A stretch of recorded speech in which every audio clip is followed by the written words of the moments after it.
देवानुप्रियो, जीवन की यात्रा में बहुत सारे संयोग मिलते हैं। अनुकूल संयोग भी मिलते हैं, प्रतिकूल संयोग भी मिलते हैं, लेकिन जो भी मिलता है ना, वो आखिर में जाने वाला ही होता है। जो आने वाला होता है वो जाने वाला ही होता है। लेकिन एक मंत्र याद रखना, बिन बुलाए कोई आता नहीं है।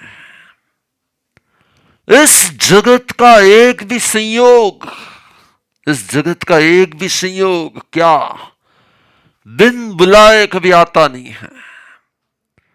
हमारे आमंत्रण के बिना एक भी संयोग कभी आता नहीं है। आत्मा जब आमंत्रित करता है ना, तब पुद्गल आता है। आत्मा जब आमंत्रित करता है तब शरीर आता है। आत्मा जब आमंत्रित करता है तब संयोग आते हैं। एक भी संयोग बिना आमंत्रण के कभी भी हमारे पास आता ही नहीं है। इसीलिए इसे बुलाने वाला और कोई नहीं। हर संयोग को, चाहे अनुकूल संयोग हो चाहे प्रतिकूल संयोग हो, आमंत्रक क्या होता है? आमंत्रण पत्रिका होती है, उसमें लिखा जाता है नीचे आमंत्रक, हमें तुमने आमंत्रण आपिए। हमेशा याद रखना, जो भी मिलता है ना, उसकी आमंत्रण पत्रिका के नीचे आमंत्रक में अपना ही नाम होता है। मैंने नहीं बुलाया हो, मैंने आमंत्रण नहीं दिया हो, ऐसा एक परमाणु मात्र भी कभी भी हमें नहीं मिलता है। इस जगत में मिलने वाला हर परमाणु, हर पदार्थ, हर वस्तु, हर व्यक्ति, हर स्थिति, हर संयोग हमें याद रखना है। और इस स्थिति को कहा जाता है आमंत्रण लिखना, बुलाना और आना। आमंत्रण लिखना, बुलाना और संयोगों का आना, इन स्थितियों को कहा जाता है कर्म सिद्धांत। देवानुप्रियो, इन स्थितियों को कहा जाता है कर्म सिद्धांत। समवायांग सूत्र आज जब हमारे कर में है, हमारे हस्त में है, हमारे हाथों में है, प्रभु का दिया हुआ, प्रभु का फरमाया हुआ, प्रभु का प्रतिबोधित किया हुआ, प्रभु ने देशना में जो भी वर्णित किया था और उससे भी आगे गणधर भगवंतों ने जिस ज्ञान को ग्रहण किया, फर्स्ट किसने ग्रहण किया? परमात्मा के केवल नाम के बाद जब भगवान ने ज्ञान को प्रकट किया ना, तब उस ज्ञान को स्वीकार करने वाला, ग्रहण करने वाला, याचक भावों से प्रभु के समक्ष उपस्थित होने वाला श्रेष्ठ आत्मा होता है गणधर भगवंतों का आत्मा। देखो, कई आत्माएं तीर्थंकर बनकर मोक्ष में जाते हैं, लेकिन समान तीर्थंकर के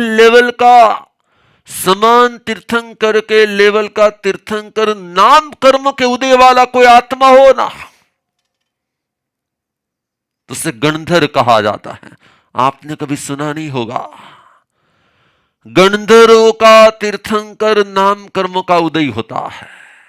गणधर भगवंतों का भी तीर्थंकर नाम कर्म का उदय होता है। और तीर्थंकर नाम कर्म के उदय से ही वह जिसका प्रकृष्ट तीर्थंकर नाम कर्म का उदय होता है, वो तीर्थंकर बनते हैं। जिनका तीर्थंकर नाम कर्म का उदय थोड़ा सा अल्प होता है, वो गणधर बनते हैं। लेकिन दोनों ही एक ही प्रकृति से गुरु शिष्य बनते हैं। दोनों एक ही प्रकृति से तीर्थंकर और गणधर बनते हैं। और गणधर शब्द की व्याख्या ही वो है, परमात्मा के अनंत गुणों से व्यक्त किया हुआ, परमात्मा के अनंत गुणों से व्यक्त किया हुआ ज्ञान को, दर्शन को, चारित्र को और तप को इंप्लीमेंट कर सके, उसका प्रथम प्रयोग करने वाला आत्मा उसे गणधर कहा जाता है। परमात्मा के ज्ञान को, अनंत ज्ञान को, अनंत दर्शन को, अनंत चारित्र को, अनंत तप को अपने आत्मा में अप्लाई करने वाला, इंप्लीमेंट करने वाला आत्मा होता है, उसे गणधर कहा जाता है। वो फर्स्ट आत्मा होते जो प्रभु के ज्ञान को ग्रहण कर पाते हैं, जो प्रभु के दर्शन को ग्रहण कर पाते हैं, जो प्रभु के चारित्र को ग्रहण कर पाते हैं, जो प्रभु के तप को ग्रहण कर पाते हैं। यही उनकी पात्रता होती है, यही उनकी योग्यता होती है, यही उनकी क्षमता होती है। मैं हर बार कहता हूं कि भरत क्षेत्र में आज हमें शिष्य के रूप में गुरु सानिध्य की पात्रता का विकास करना है। आज गुरुवार है, हमें शिष्य बनकर शिष्यत्व की पात्रता का इतना विकास करना, इतना विकास करना, इतना विकास करना है कि इस विकास की चरम सीमा होती है गणधर पद की प्राप्ति।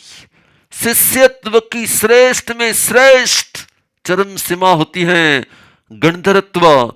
और यहां पर हम जब शिष्य भाव सीख लेते हैं ना, यहां पर जब हम शिष्य भाव सीख लेते हैं ना, तब हम विकल्प से मुक्त विनय के आराधक हो जाते हैं।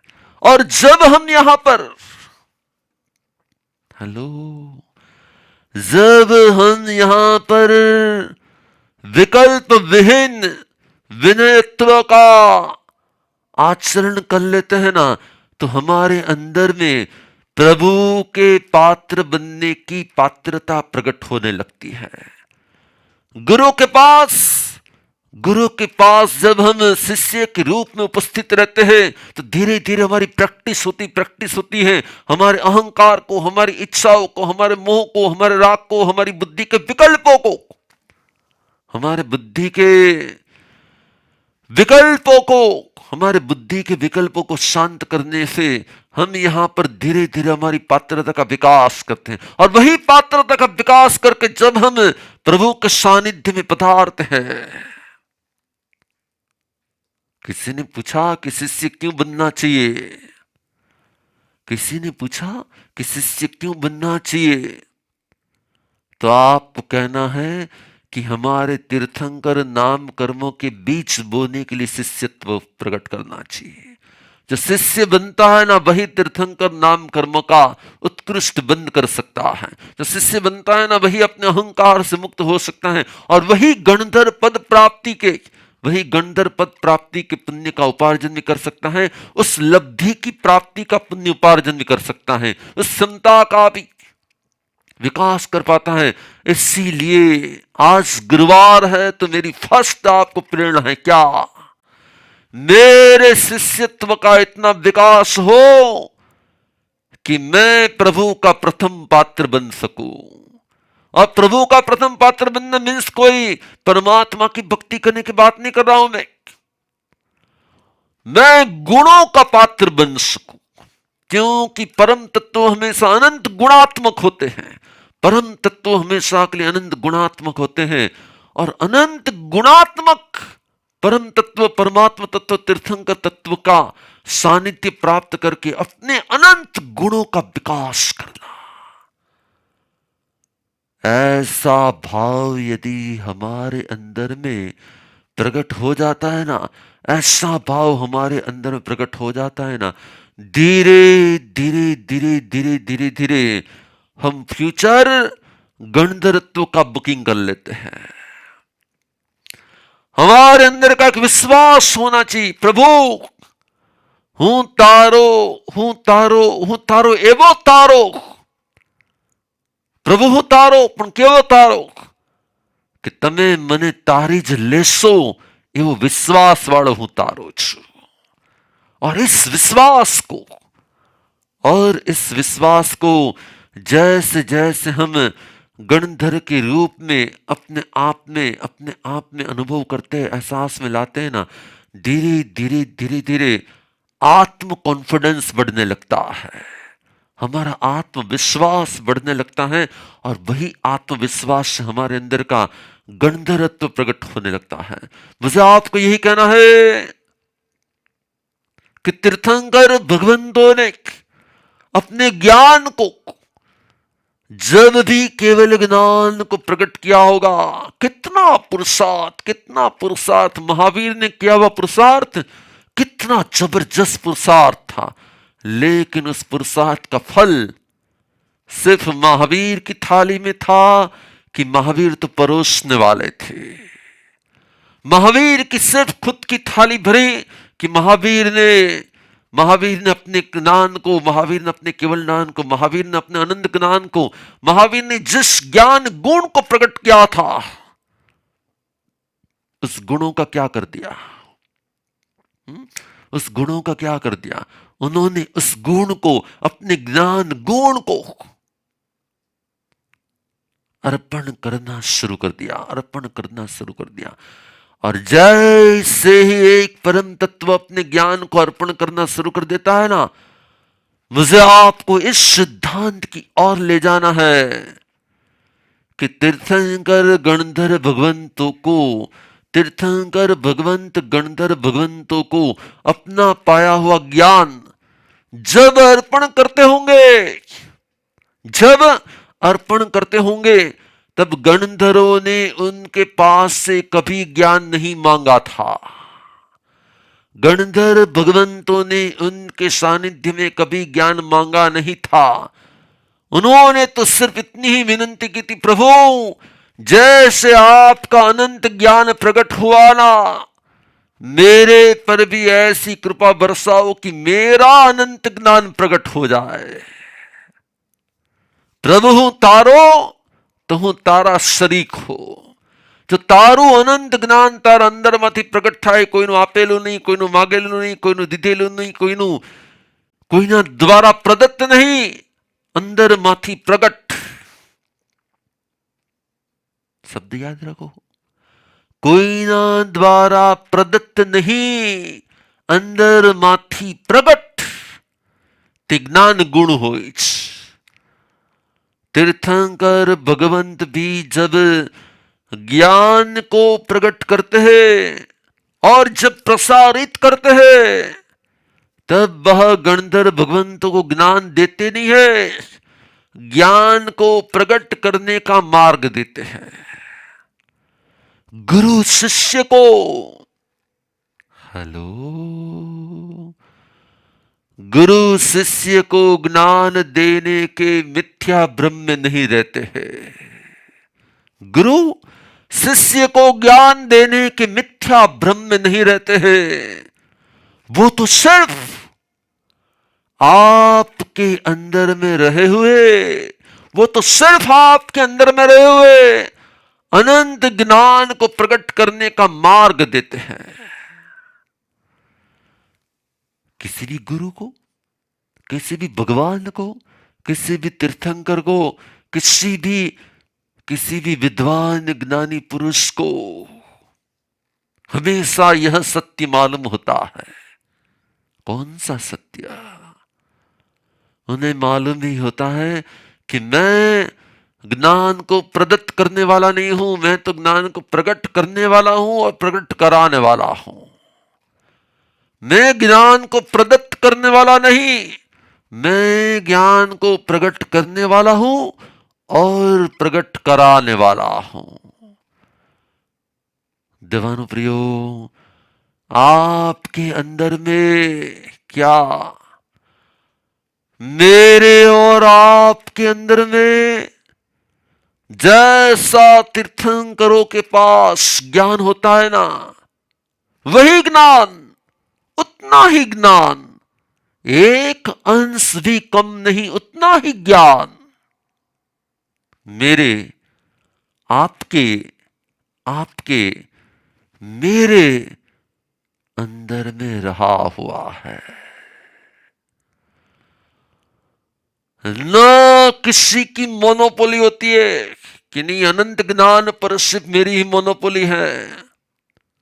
विशिष्ट ज्ञान, गुरुदेव તમે આગમ વાંચના આપો તો એમ લાગે કે જાણે કેમ કેટલું બધું જ્ઞાન પ્રગટ થઈ રહ્યું છે, કેટલું બધું। अरे शिष्य, यदि मेरे में प्रकट हो सकता है तो मैं और तू दोनों ही शरीक है। दोनों ही दोनों ही तुल्य है। न कोई फर्क है तेरे में और न कोई फर्क है मेरे में। क्या मैं आप सबको ये कहने जा रहा हूं, जितना ज्ञान हमारे पास है उतना ही ज्ञान आपके पास है। जितना ज्ञान महावीर का था उतना ही ज्ञान मेरे में और आप में है। फर्क सिर्फ इतना ही है, जो ज्ञान का सूरज महावीर के पास था वही ज्ञान का सूरज मेरे और आपके पास है। लेकिन मेरे और आपके ज्ञानावरणी के बादल छाए हुए हैं, इसलिए उनके किरण बाहर नहीं आ रहे, उस ज्ञान गुण के किरण बाहर नहीं आ रहे। और उनके उनके आत्मा आकाश में कर्म बादल दूर हो गए थे, निरभ्र आकाश था। उनका आत्मा आकाश निरभ्र हो चुका था और इसीलिए महावीर के निरभ्र आकाश को देखते हुए गणधरों ने, महावीर के निरभ्र आकाश को देखते हुए गणधरों ने अपने आप का आत्मविश्वास पा लिया कि इनका आत्मा आकाश बिन कर्म बादल के विशुद्ध हो सकता है तो मेरा भी हो सकता है। देखो, हमें तीर्थंकरों के पास, हमें परम तत्वों के पास, आप भी मुझे आप जैसा बना दो ऐसी कृपा मांगने के लिए नहीं जाना है। आपको देखकर मुझे भी लगता है कि मैं भी आपके जैसा हो सकता हूं। आप विशुद्ध हो सकते हो तो मैं भी विशुद्ध हो सकता हूं। તમે વિશુદ્ધ થઈ શક્યા છો તો તમારા આત્મા જેવો જ મારો આત્મા છે। હવે મને તમને નિહાળીને તમારા દર્શન કરીને મારો આત્મવિશ્વાસ જાગ્યો છે कि હું પણ આવો થઈ શકીશ। देवानुप्रियो, किसी ने कहा कि दर्शन क्यों करने के परमात्मा के, गुरु के, परम तत्वों के, तो अपने आप के दर्शन गुण को प्रकट करने के लिए दर्शन करना। और उस दर्शन गुण को कहा जाता है विश्वास, आत्मविश्वास, आत्मश्रद्धा। हेलो, જાય છે કે સમજાય છે? કોઈને શ્રેષ્ઠ માનવું, કોઈને શ્રેષ્ઠ માનવું એની શ્રેષ્ઠતાના માર્ગને ઓળખવા માટે, કોઈને શ્રેષ્ઠ માનીને પોતાને સામાન્ય માનતા ન રહેવું। ઈ શ્રેષ્ઠ ને હું સામાન્ય, ઈ શ્રેષ્ઠ ને હું સામાન્ય, પોતાને સામાન્ય માનવા વાળો સામાન્ય જ રહે છે। પોતાની અંદરની શ્રેષ્ઠતાનું દર્શન કરવા વાળો પોતે પણ શ્રેષ્ઠ બનવાના માર્ગ પર આગળ વધી શકે છે। આ અહંકાર નથી, આત્મવિશ્વાસ છે। આ અહંકાર નથી, આત્મવિશ્વાસ છે। પણ મોટાભાગના લોકોની પાસે પોતાની સેલ્ફ માટે સેલ્ફ નેગેટિવિટી હોય। શું હોય? મારામાં તો ન થાય, હું તો ન કરી શકું, મને આટલું ક્યારે આવડશે, એમને તો કેટલું બધું આવડે છે, એ તો કેટલું કડકડાટ બોલી જાય છે, એમને તો બધું આવડી ગયું છે, હું તો ક્યારે ન કરી શકું, એ કરી શકે છે, મારામાં તો હવે આવડત જ નથી, હું તો देवानुप्रियो, आज गुरुवार के दिन मुझे आपको यह कहना है कि गुरु के सानिध्य में एक प्रेरणा पालो, अपने आत्मा की भी असतना मत करो। अपने स्वयं के आत्म गुणों की असाधना मत करो।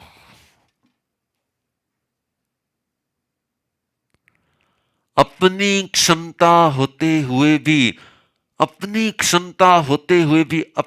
आप को निर्बल मानना, अपनी क्षमता होते हुए भी अपने आप को निर्बल मानना, यह आत्म असाधना होती है। यह आत्म असाधना होती है और हम ये कभी सोचते ही नहीं हैं।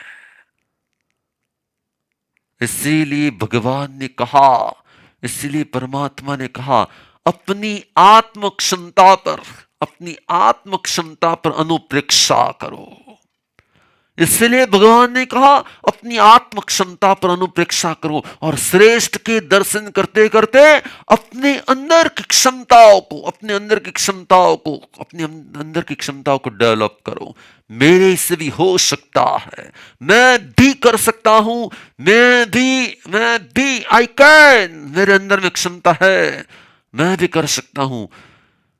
प्रभु हाँ, मैं तेरे बताए मार्ग पर चलूंगा, मैं तेरे बताए हुए मार्ग पर चलूंगा, लेकिन तू सदा के लिए बताता रहे और मैं चलता रहूं, ये मुझे मंजूर नहीं है। तू बताता रहे और मैं चलता रहूं, ये मुझे मंजूर नहीं है। क्या मुझे तो वो चाहिए कि मैं भी दूसरों को बता पाऊं ना, मैं भी दूसरों पर बता पाऊं ना। वही मैं तेरे उपकार के ऋण से मुक्त होने का भाव रखता हूं, क्योंकि तूने मुझे मार्ग बताया, ये तेरा उपकार है। तूने मुझे मार्ग बताया, ये तेरा उपकार है। लेकिन मैं उपकारों के बोझ के नीचे रहना नहीं चाहता। मैं तो उस मार्ग पर चलकर मैं भी तेरे जैसा बनकर मैं भी अनेक आत्माओं को क्या हूं तरिस के हूं तरिस ने तारिस, हूं तरिस हूं तारिस के हूं तरिस ने तारिस। कई लोग सिर्फ तारने में लगे रहते हैं, कई लोग सिर्फ तिरने में लगे रहते हैं, लेकिन हम तो कहते हैं कि हम तो परमात्मा की तरह तिन्नाणम तारियाणम बनेंगे। हम तो परमात्मा की तरह तिन्नाणम तारियाणम बनेंगे। सिर्फ तिरना मेरा स्वार्थ हो जाएगा, सिर्फ तारना मेरा अहंकार हो जाएगा, तिरना और तारना ही मेरा संभाव हो जाएगा। तीर्थंकर भगवंतों ने जब उस अनंत ज्ञान को प्रकट किया होगा, कैसे अपने आप को संभाला होगा। इतने इतने सागर में रहे हुए जितने हजारों मछलियां, हजारों जीवों, उन जीवों का भूतकाल, उन जीवों का वर्तमान काल, उन जीवों का भविष्य काल, हजारों करोड़ रत्नों को देखा होगा, इतनी संपत्तियों को देखा होगा, इतने नरक के दुखों को देखा होगा, इतने देवलोक के सुखों को देखा होगा। और जब वो केवल नाम में सब कुछ दिखता होगा, कल्पना तो करो कि आपको केवल नन हो रहा है। हेलो, कल्पना तो करो कि आपको केवल ज्ञान हो रहा है और उस केवल ज्ञान में आपको पूरे विश्व का त्रिकाल अनुभव हो रहा है। क्या भूत, क्या भविष्य, क्या वर्तमान। मैंने कई लोगों को देखा है, कई लोगों को सिक्स सेंस हो जाती है, और इसके कारण क्या होता है, जब बनने वाला होता है ना, वो थोड़ा बहुत उसे दिखने लगता है।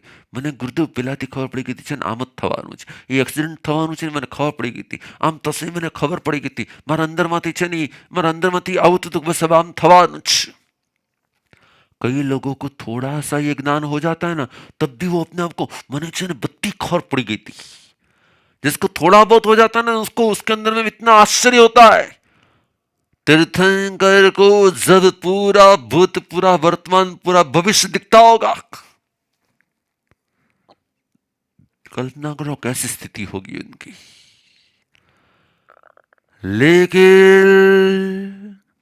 लेकिन क्या, लेकिन परमात्मा तो शांत, स्थिर। इसलिए कहा जाता है कि केवल ज्ञान के पहले वितरागता प्रकट होती है। केवल ज्ञान के पहले वितरागता प्रकट होती है। इसीलिए इसी परंपरा को हर शिष्य को, हर गुरु को निभानी चाहिए। ज्ञान पाने के पहले संभाव के गुणों को प्रकट करना चाहिए। और इसलिए जब भी ज्ञान प्राप्ति करनी हो ना, उसके पहले विनय है ना, वो संभाव का एक अंश होता है। ज्ञान पाने के पहले हमें क्यों ज्ञान प्रकट करने के पहले हमें क्यों विनय करना चाहिए? तो कि वितरागता केवल ज्ञान का सुयोग्य रूप में स्थिरीकरण हो जाता है। इसी प्रकार से ज्ञान को आपके अंदर में स्थिरीकरण करने के लिए ज्ञान प्राप्ति के पहले क्या होना चाहिए? ज्ञान प्राप्ति के पहले विनय का भाव होना चाहिए, विनय का भाव होना चाहिए। देवान प्रियो, सम्मायक सूत्र के एक एक पद के आधार पर किस प्रकार से कर्म विवक्षा की जाए, कभी सोचा नहीं हो ना ऐसा सब्जेक्ट लेकर मैं आ रहा हूं कि सम्मायक सूत्र में कर्म सिद्धांत किस प्रकार से घटित होते हैं, कर्म सिद्धांतों को सम्मायक सूत्र के एक एक पद से कैसे घटित किया जाता है। श्री सम्मायक सूत्र में एक की संख्या से लेकर असंख्य की संख्या का वर्णन किया गया है। एक आत्मा से लेकर 10 नक्षत्रों से लेकर करोड़ा करोड़ और सागरों तक की वर्णन, संख्या के रूप में वर्णन किया गया अलग अलग पदार्थों का।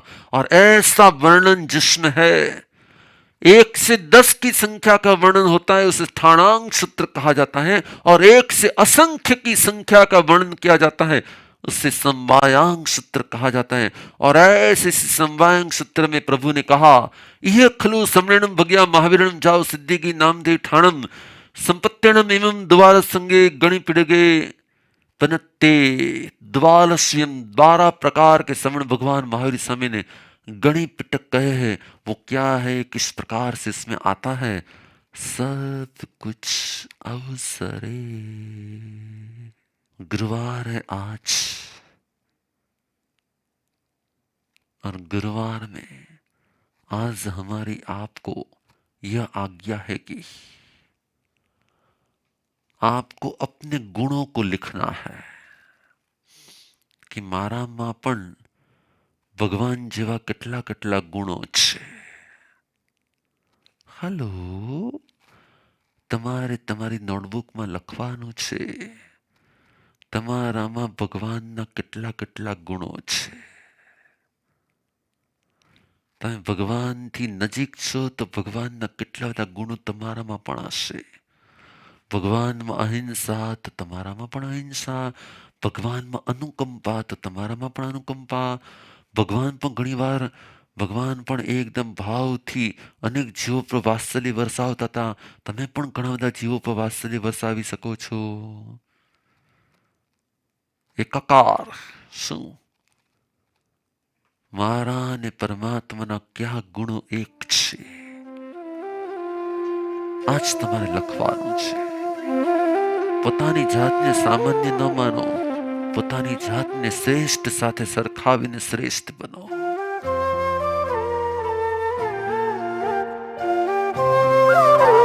સામાન્ય જ માનવું તે સામાન્ય રહેવાનું કારણ છે।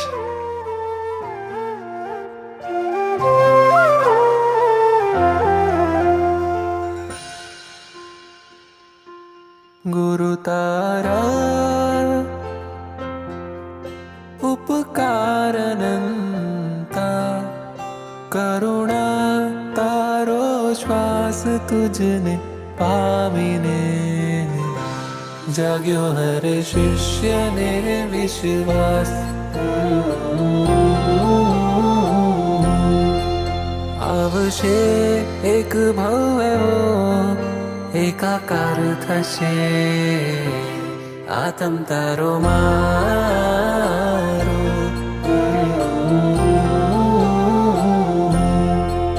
करुणा तारी करशे कल्याण मुझ आत्मनो, एकाकार थशे एकाकार थशे एकाकार थशे, आत्म तारो मारो।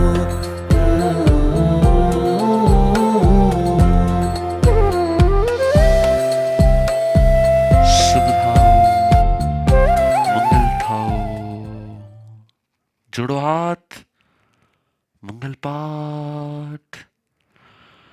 નમો હરિહંતાણં, નમો સદાણં, નમો હરિયાણં, નમો વજ્રાયણં, नमो लोए सब साहुण में सुपंच नमोकारो, सब पाव पणासनो मंगलाणं च सवेशिं परमं हवै मंगलम्। चदारि मंगलम अरियंता मंगलम, सिद्धा मंगलम, साहु मंगलम, केवली पनत्तो धमो मंगलम चदारीलुगुत्तमारियन्तालुगुत्तमा सीधालुगुत्तमा शाहुलुगुत्तमा केवलिपनत्तो धमोलुगुत्तमो चतारी शरणं पवज्जामि अरिहन्ते शरणं पवज्जामि सिद्धे शरणं पवज्जामि साहु शरणं पवज्जामि केवलिपनत्तं धमं शरणं पवज्जामि चार शरणांत करना मंगल करना अवर शरण नहीं कोई जो भव्य प्राणी आदरे अक्षय अविचल पद हो।